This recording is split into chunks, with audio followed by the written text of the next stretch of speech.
Whoa. It's Monday, folks. January 16th, 2023. And here we are. Welcome. Hope everybody had a great weekend. It's time to wake up and get with the. Oh, yeah. There's that alarm clock. Let's get it going, folks. Time to get with the business. What's going on in Idaho? Thought we were done with that for a minute, but I guess not completely because there's some weird things being said, and we're going to talk about it. You, me, and everybody else that chooses to. Welcome, everybody. Come on in, grab your tea, your coffee, whatever it may be. Sit down, have a talk with me. And we may have a special guest co host today. We'll see. Good to be here, though, guys. Hello. What's happening, everybody? Good to see you. Thank you for joining me today. So happy to be here with you guys. Hope everybody had a great weekend. As always, welcome, meatballs. It's good to see you all. Thank you for coming on in and jumping in the sauce with me today. Let's spill some sauce, guys. Let's see what's going on in Idaho. Hello. What is this buzz I got going on here? Yeah. Sorry. Anyway. Oh, man, what a day. Yes. Let's see who is here today, guys. Let's see. We got Mrs. M. Welcome. Good to have you here. Crazy Girl, Oddities and Adventures. I love the name. Welcome. Thanks for joining us today. Miss Kiki's Eyes, how are you today? Pamela Gribben, hello. Yes, you are on time. That's a good thing. Never a problem, but it's good to see you. Thank you for joining us today. Green Eyes, what's up? How are you? Thanks for joining us today. Hope you had a great weekend, everybody. Popper, what's up, brother? Good to see you. Thanks for joining us, sir. Mama Bear's in the house, folks. Always nice to have Mama Bear here. Does so much for me. Always. And all you moderators, all of you, thank you so much for everything you do. It's such a great pleasure to have you as my moderators. I have to say, I am so lucky. I have the best moderators around, everybody. Welcome. Miss April's in the house. Welcome. Good to see you, April. Thanks for joining us today. Come on in, guys. Get comfortable. We will do this. Yes, we will.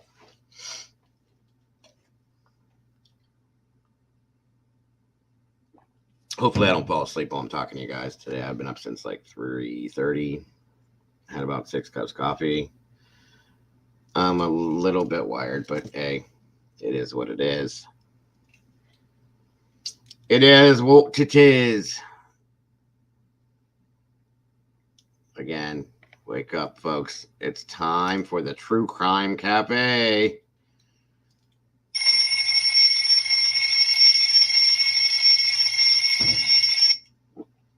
There's the alarm. Sound the alarm.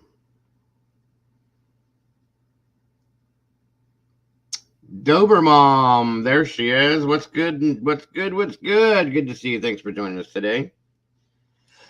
Come on in, everybody. Get comfortable.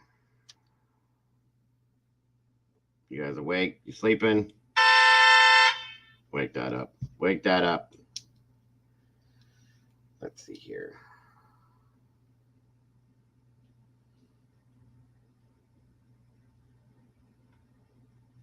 Alrighty, 1 second, folks. Let me check something out.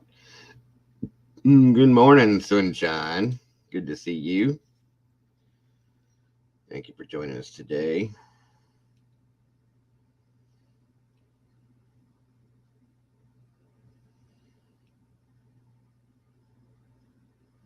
One moment, folks. Once again, we all know I don't do well with multitasking, so give me a moment. Bear with me. I'm trying to get a couple things set up so we can do this.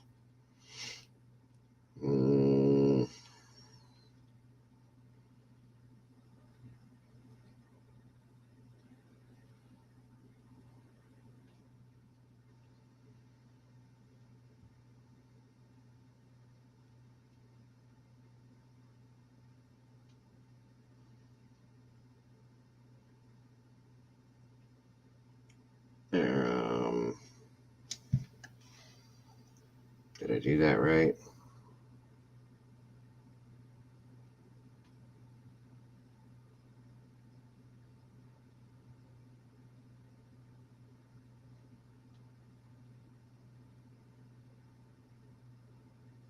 Maybe.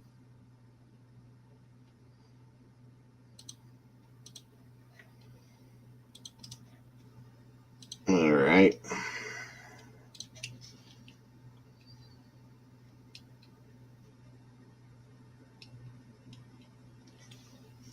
All right.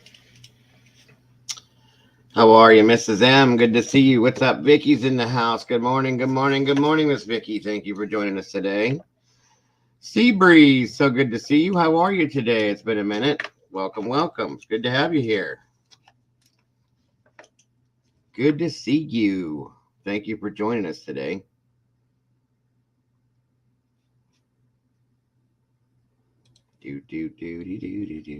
Hope everybody had an amazingly wonderful weekend. Baba Yaga need food. Got to feed Baba Yaga. Baba Yaga. Baba Yaga says, feed to me, mama. All right, all right, all right. Man, oh man. I'm doing fine, Miss Sam. Thank you so much for that. Yes, yes, yes. Hello, hello. How are you this morning, my dear? Very good. How are you? Good. I am wonderful. Everybody, welcome Mama Bear to the show today. Hi. There's our special guest co-host. All right, all right. So let me see. Anybody else pop in here? Not yet. Sunshine, good to see you. It snowed all weekend. Yes. It was pretty cold here all weekend too. Crappy. Crappy. You probably can't see the chat, Mama Bear. So when anybody speaks to you, I'll throw it up there on the screen for you to see. Okay. Hi, Green Eyes. Right, all right. I thought I was the special. Oh, you're always the special. I don't ever expect you up on panel, bro. You're a working man. You're busy. This dude, I'm gonna have to show you guys a picture one of these days. This guy put together I had my whole little setup here that I put together. Took me like about 7, 8, 9, maybe 9 months to put everything together.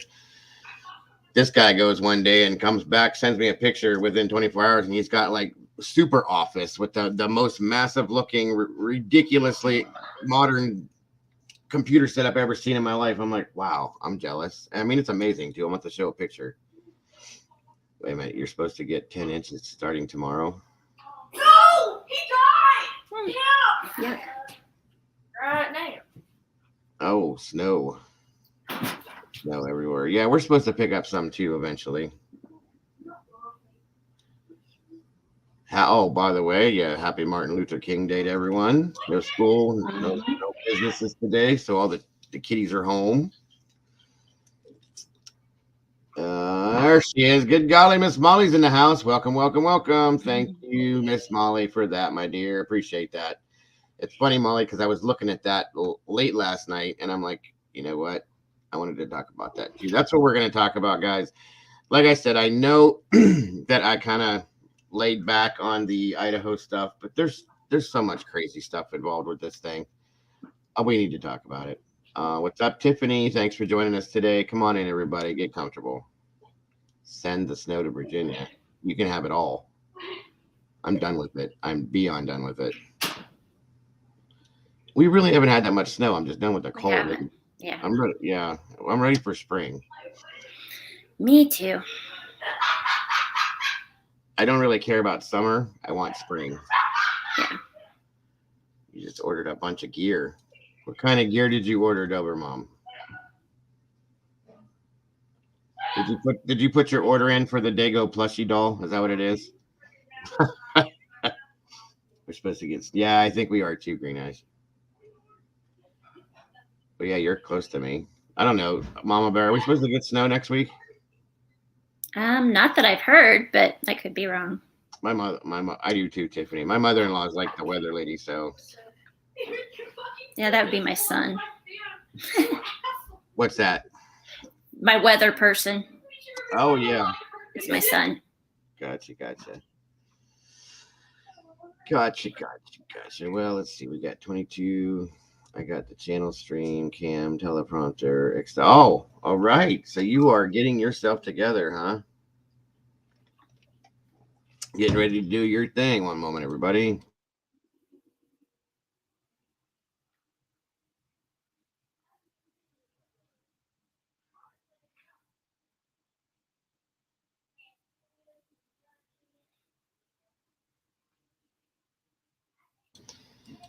All right. The leaves are, yes, they are in Ohio. At least from what I know, Ohio. So yeah, the leaves. I love the different colored leaves and stuff like that. I love fall. I love the smell. All that fun stuff. Teleprompter. You got a teleprompter? What are you doing? Like, are you starting like your own radio show or a TV channel or what with a teleprompter? You're doing the whole deal. So bees it. Lighting too. Thinking about doing something, but I'm not a great leader. Well, if you need help, let me know. I'll see what I can do. And you definitely, I appreciate your support here for sure, as we all do. And again, thanks, Mama Bear, for joining us today. Yep. Much appreciated. I hope everybody's awake, had your coffee, or are drinking your coffee, I should say, and ready to talk about what is going on in Idaho, in case you didn't know. So, did you have a good weekend, Mama Bear? I did. It was nice and quiet. That's good. It's always a positive thing. Quiet is. Yeah. It's never quiet here in my house, ever, as you guys have all heard. I was going to say, you guys might be able to hear my kids at some point, so. Yeah, we can a little bit, but that's okay. It's a holiday. They have to be home. Yeah. They live there, so they're allowed to make them noises. That's how that works. Mine's by himself, so he's quiet right now. He's still not completely awake, I think. Lemon tea this morning. Good to hear. I hope everybody's feeling well. I know there's a couple of people that weren't feeling good. I think the last time I talked to you guys. TV. Keep it turned down. It was an accident. Did I get a haircut? I retrimmed my hair. Yeah, I cut my own hair. I don't go pay for haircuts. I don't believe in that. Never have. Next thing you know, he's gonna be bald. So, snow and ice in Idaho. Yeah, Idaho looks like. I swear to God, it does. I was even talking this morning about that. Does it snow all year round in Idaho? Because I've never seen a picture in Idaho of nothing but snow. So. I was cutting my husband's hair. He passed out on me. He did not go to sleep. He passed out. Well, it must be relaxing, Kiki. It's the only thing I can do. Oh my gosh. I mean, I hope that's what it was. I hope you didn't like hit an artery or something or nick him. Because that'd be pretty interesting there. Yeah. All right, Dober Mom. Sounds interesting.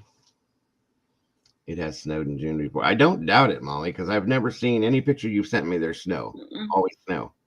And I mean, they're beautiful pictures, like, you know, with the sun rising and the sun setting and all the snow. It's great. But I'm thinking, like, does this woman ever have no snow? And it's always a lot of snow, too. Mm-hmm. We are getting all rain up here in Nova Scotia. T2014, welcome. Weird for this. So is it summer where you're at, 2014, or what season is it there? I get so confused sometimes. I know it's winter, Molly. I'm just saying. You just said that it snows in June too, so.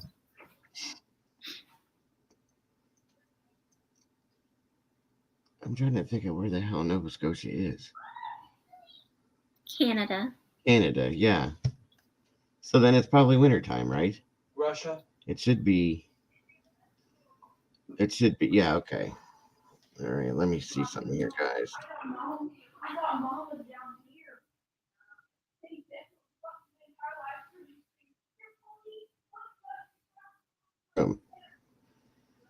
It's winter. Yeah, it is. I figured that. I don't know what I was thinking. It's winter here too. At least supposed to be. East Coast. Yes, yes, yes. Nova Scotia. I don't know where I was thinking. Oh, I know what I was thinking of. I do this all the time.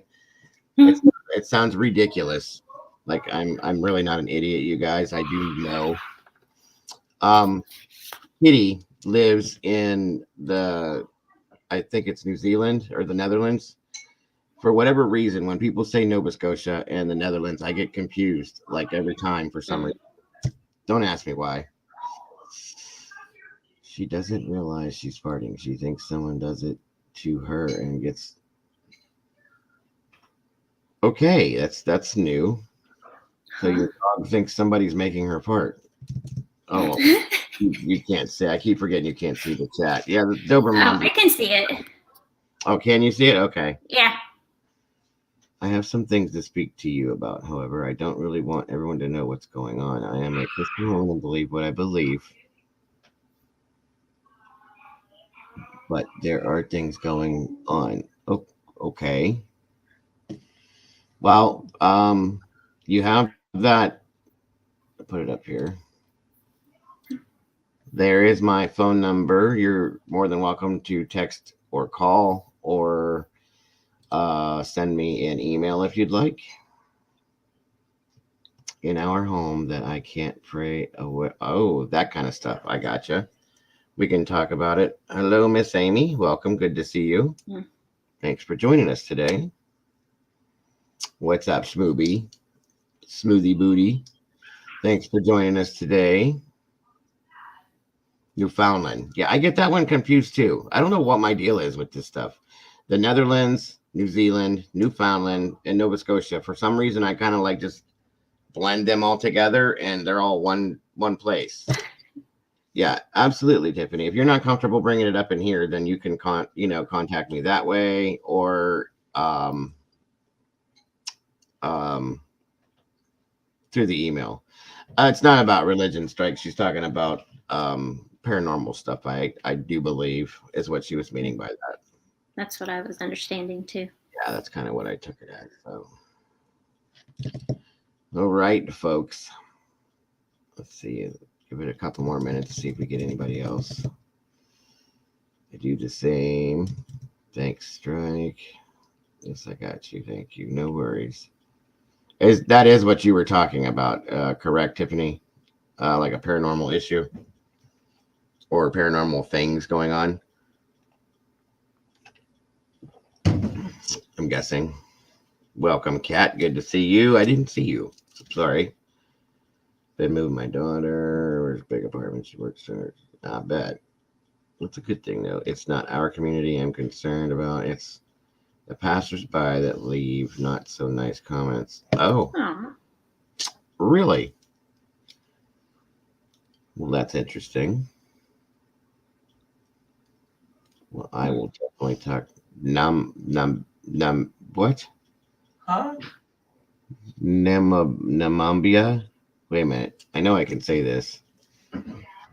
Namibia. There we go. True Crime with Sunshine. Just stop by. Show love. Good to see you growing. Keep up. Thank you so much. I appreciate that. It's great to have you here. And thank you, Tiffany. I appreciate that. I do love this community as well. I hope we all do here.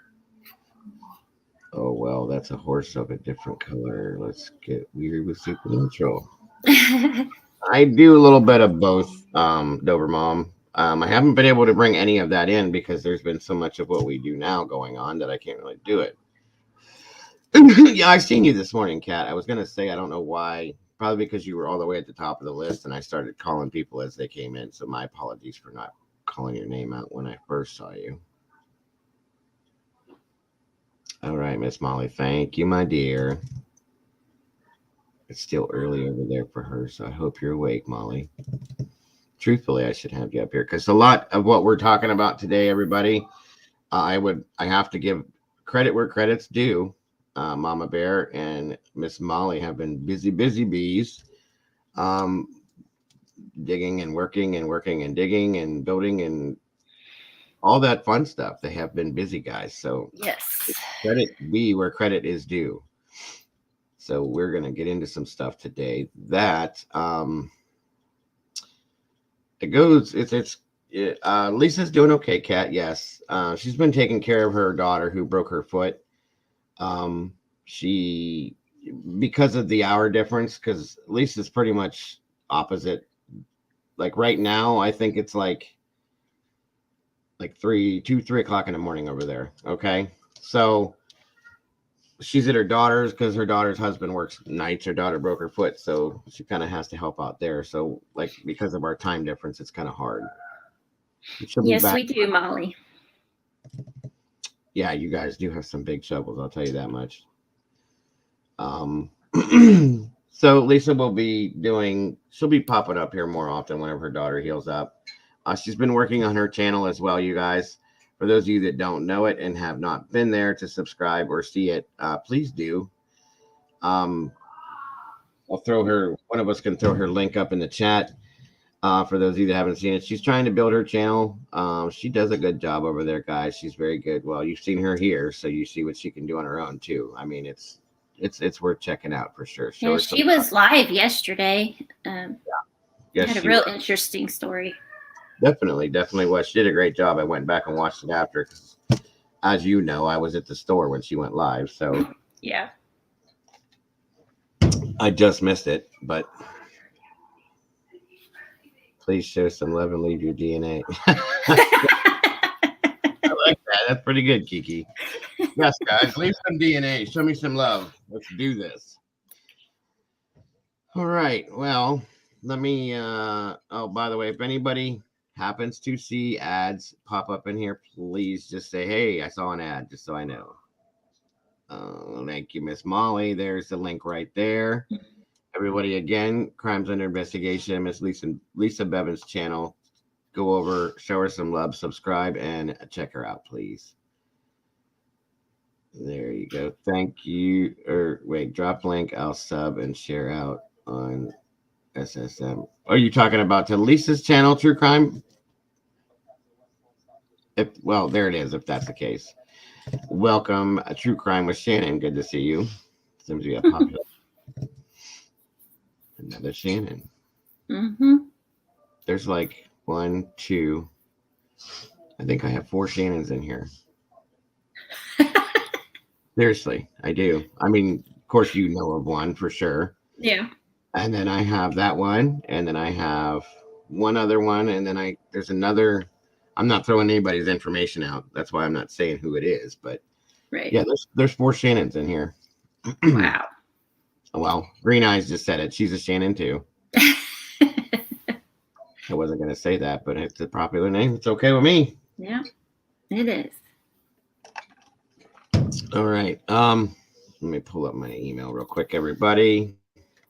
And give me a second here. I'm not sure exactly how I want to start this. I didn't really plan this out like I should have. I think I need a co-op. That's a huge criticism.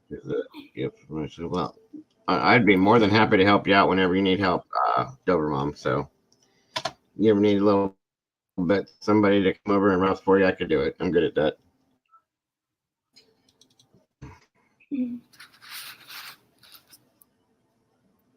There's a kitty. There's a kitty. Is that the one that was climbing around the other day? It's his brother. His name is Groucho because he has a mustache. Gotcha. See? You see his mustache? Oh my God, he really does. That's so cute. Yeah, I see it. He's looking at me. Look at me for a minute, like, why are you looking at me? He's a cutie. He is. He looks really soft. He is. I think last time we weighed him, he was 22 pounds. What do you know? Which 22 pounds the last time we weighed him. 22 pounds? Wow. Yeah. You can be a Karen. Okay, you can be the Karen then, Popper. That'll work.